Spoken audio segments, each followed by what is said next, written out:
En vérité, Jésus-Christ est un personnage totalement déroutant, déconcertant. Peu de gens arrivaient à comprendre ses enseignements. Il était troublant parce que, à la fois, il disait des choses tellement profondes, avec beaucoup d'amour, qui touchaient tout le monde, et de notre côté,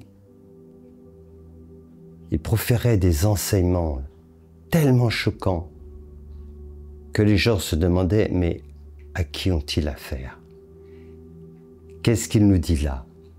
Ses plus proches disaient souvent à Jésus, mais tes paroles sont trop fortes, n'arrivaient pas à comprendre. En fait, ces enseignements étaient destinés à une multitude de personnes. Et tous ceux qui le suivaient, toutes celles, tous ceux, certains pouvaient comprendre, évidemment, ce qu'étaient des enseignements les plus simples, lorsqu'il parlait d'amour, et puis surtout lorsqu'il mettait ces enseignements en pratique, en aidant les pauvres, en soignant les malades, en guérissant. Alors tout le monde voyait que c'était un être de bien. Et ce qu'il arrivait à faire, ces miracles, faisaient dire à beaucoup, mais c'est Dieu qui nous l'envoie. Mais de notre côté, quand il proférait ces enseignements, des enseignements extrêmement choquants, incompréhensibles pour certains et pour la plupart, alors il était totalement déroutant. C'est pour ça qu'avec le temps, beaucoup ont choisi de parler de choses qui étaient accessibles à la majorité et ont mis de côté ce qui était beaucoup plus troublant. Mais il y a des choses extrêmement troublantes, même dans les enseignements qui sont dits canoniques, ce que l'on peut lire, qu'a écrit Luc et les autres, Matthieu, etc. Ces évangiles ont rapporté des choses extrêmement troublantes. Et ces enseignements jusqu'alors n'ont pas été compris par la très très grande majorité. Alors on passe plutôt dessus, on les interprète autrement. Je vais vous parler aujourd'hui d'un enseignement particulièrement délicat, troublant, mais qui a une telle signification que si on comprend vraiment bien ce que Jésus-Christ a voulu transmettre, alors c'est une clé vraiment de l'éveil spirituel. Alors je vais vous le lire tel quel. J'en ai parlé un peu succinctement, mais je vais rentrer dans le détail succinctement lors d'une dernière vidéo. C'est Matthieu 5, quand il dit, il rapporte les propos de Jésus-Christ. Vous avez appris qu'il a été dit, tu aimeras ton prochain et tu haïras ton ennemi. Mais moi je vous dis, aimez vos ennemis, bénissez ceux qui vous maudissent, faites du bien à ceux qui vous haïssent, et priez pour ceux qui vous maltraitent et qui vous persécutent. Qui arrive à mettre en pratique de tels enseignements?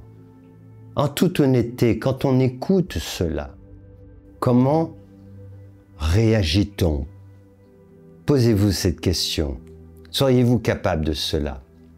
Je parle souvent, justement, de cette approche de l'amour qui est tellement importante. Et on me dit, mais tu pourrais aimer, toi, ton violeur, quelqu'un qui t'a maltraité de cette façon? Et c'est là que réside cet enseignement sacré qu'il faut comprendre. Jésus nous poussait à être des êtres extraordinaires, aller au-delà de cette petite nature biologique. Et pour ce faire, il savait que la voie de l'amour était la meilleure voie. Mais il faut bien se comprendre, et c'est là que vient toute la différence. Jésus savait très bien, quand les gens parlaient d'amour, que ce qu'il voulait dire, ça n'avait rien à voir, il ne s'agissait pas d'amour. Ils aimaient quelque chose pour ce que cette chose leur apporte. C'est un amour égoïste. J'aime cette personne parce qu'elle me donne de l'argent, elle m'apporte du plaisir, je l'apprécie intellectuellement. Mais tout ça est tourné vers soi. Mais quand il s'agit d'aimer vos ennemis, Ce sont les ennemis. Comment va-t-on aimer? Et d'abord, peut-on forcer quelqu'un à aimer? C'est impossible. Même dans sa propre famille, on ne peut pas dire « tu aimeras ». Alors on peut dire, bien sûr, « tu aimeras ton prochain ». Mais dans les faits, peut-on obliger vraiment quelqu'un à aimer? On peut dire « tu dois respecter ». Tu dois faire preuve de politesse. Oui, ça on peut le faire. Tout le monde peut parvenir. Mais aimer, c'est autre chose. Alors comment Jésus-Christ disait une chose pareille? Comment pouvait-il dire cela? Dire aimer vos amis, votre famille et tout ça, bien sûr, tout le monde l'aurait compris, aurait dit oui, bien sûr. Aimez-vous les uns les autres, oui, bien sûr. Mais non, c'est pas de ça qu'il s'agit. Par cet enseignement, il voulait nous amener à aller au-delà de ce que nous sommes. Et pour aller au-delà de ce que nous sommes, c'est pas ce que nous croyons. Ceux qui vont nous aider, ce sont pas ceux que nous admirons, que nous aimons, ce sont nos ennemis. Parce qu'il y a cette double nature. Notre première nature, cette nature biologique, et qui fait que, en fait, on aime ce qui nous apporte quelque chose. La nourriture, maison,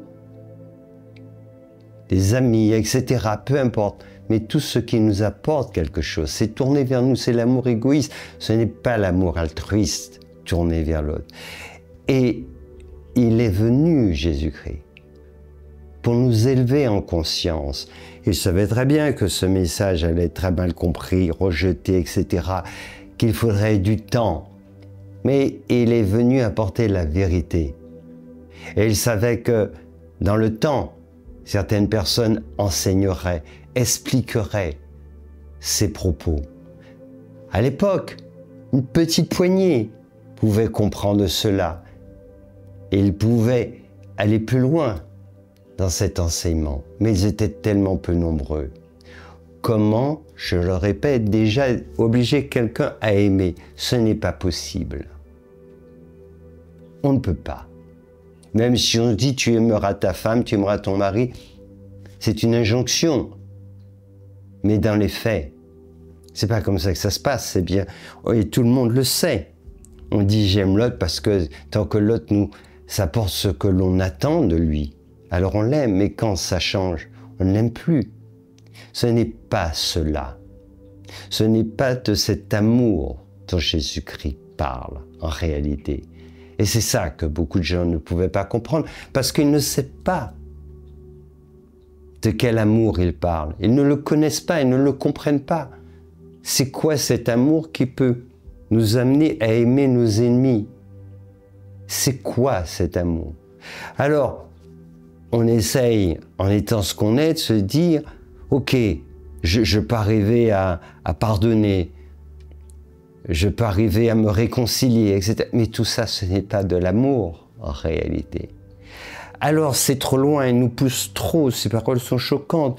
Comment peut-on arriver à vivre cela? Alors, on va être clair. Je suis là pour ça, je veux dire. Il faut garder à l'esprit que nous avons une double nature.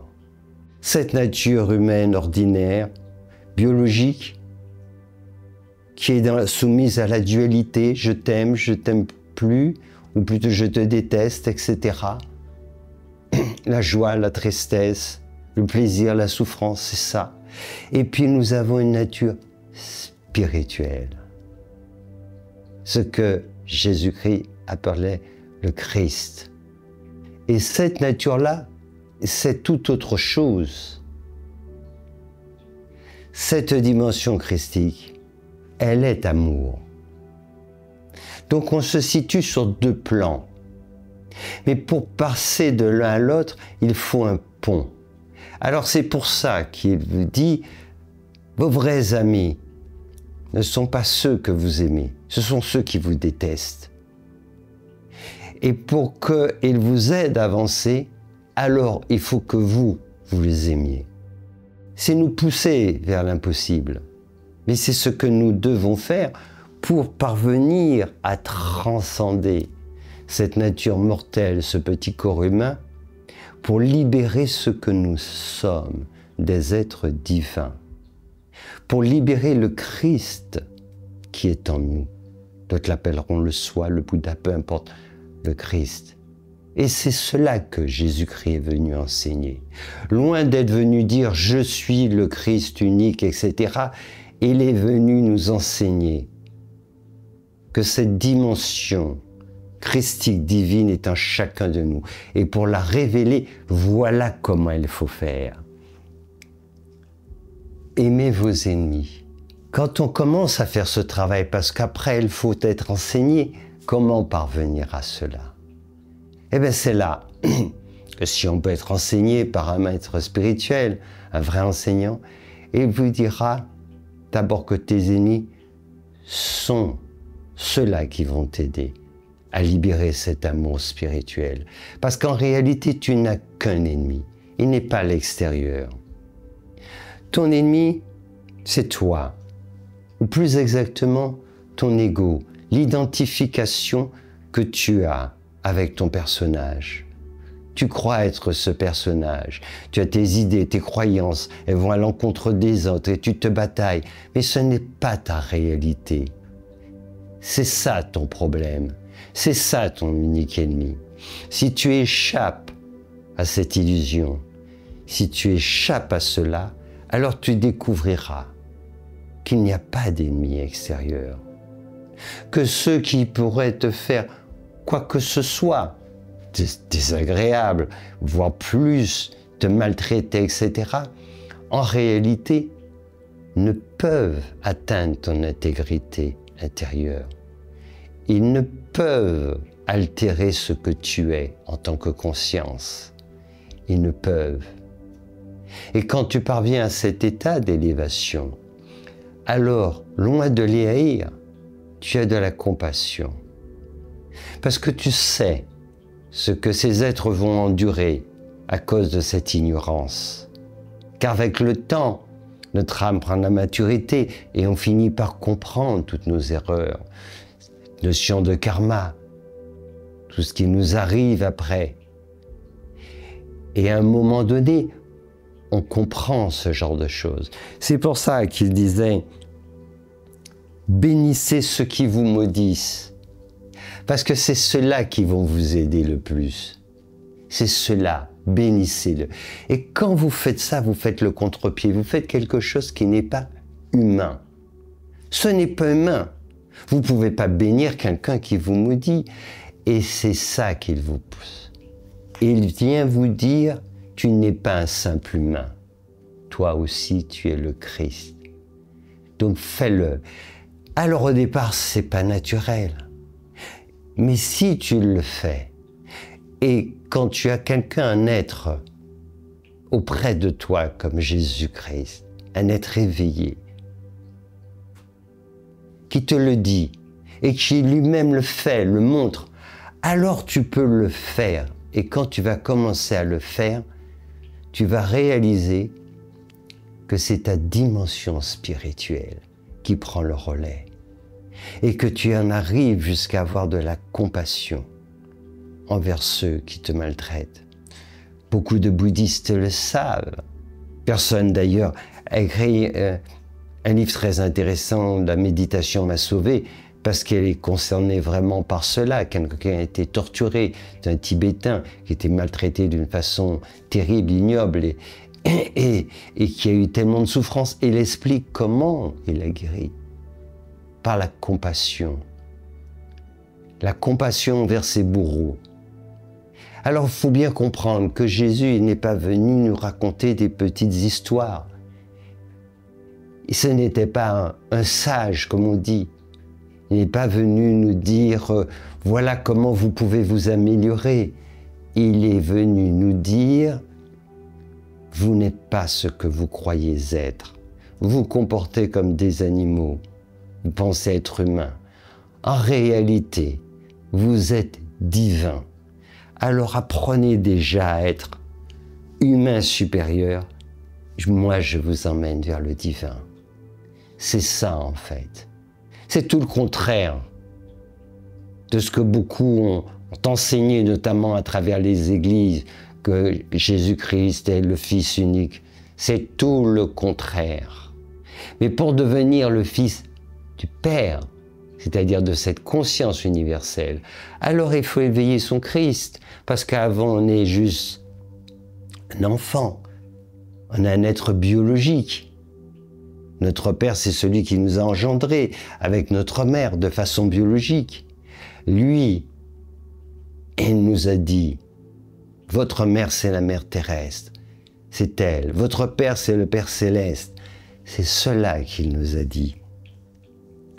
Bénissez ceux qui vous maudissent, faites du bien à ceux qui vous haïssent. En plus, c'est une méthode extraordinaire.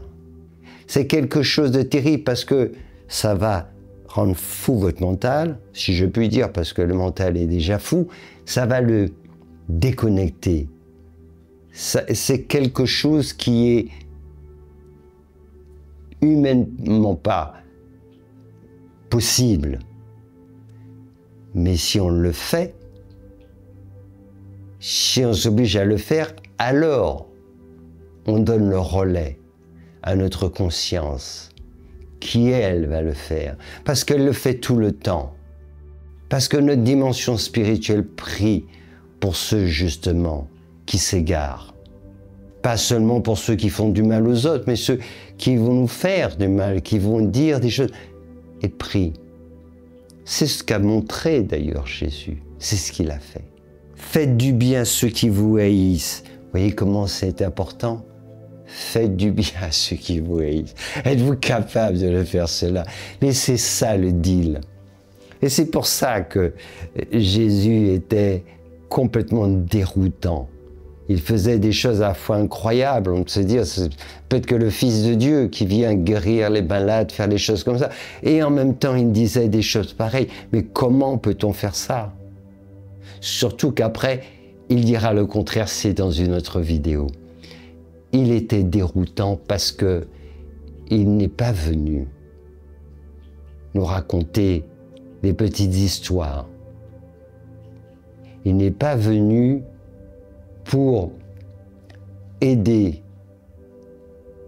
le peuple, la population, l'humanité à être un peu mieux. Il a donné autre chose, un autre message qui était totalement déformé. Le vrai message qu'il nous a délivré,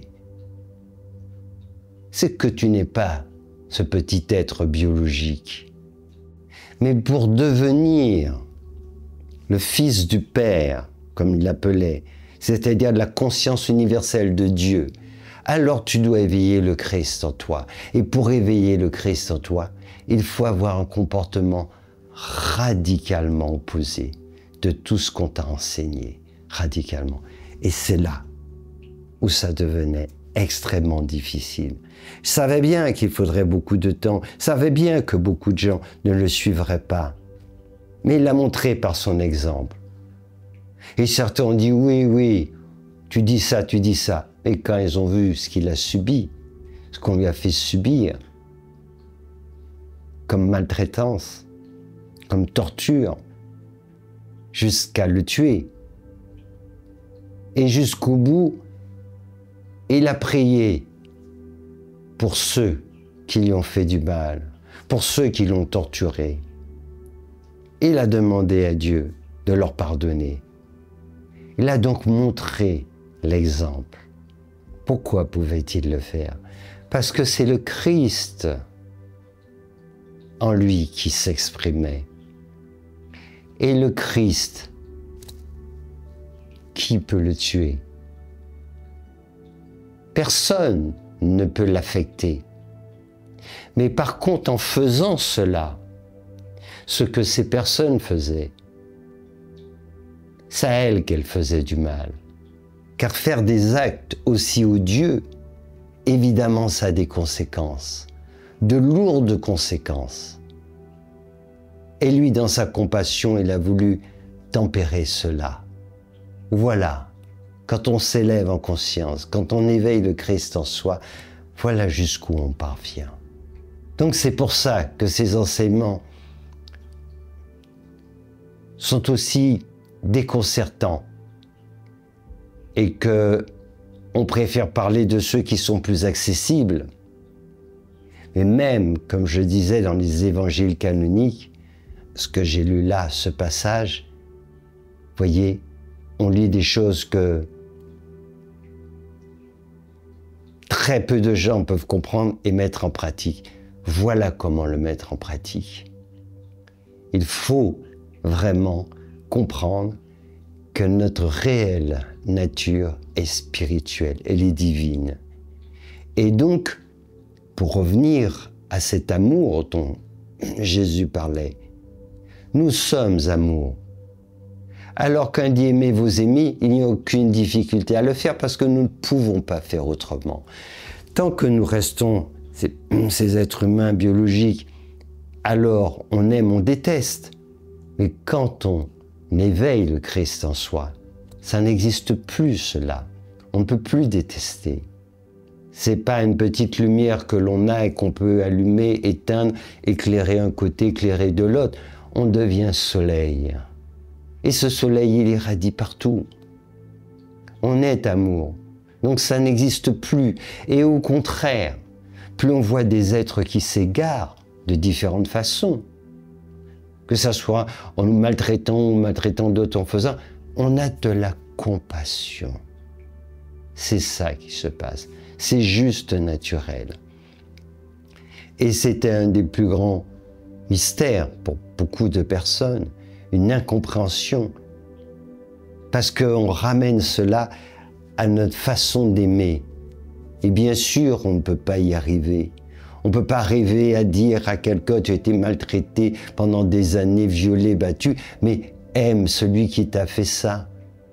Mais quand on comprend cette double nature, alors on comprend que l'autre ne nous a jamais souillés d'abord. Il ne peut pas.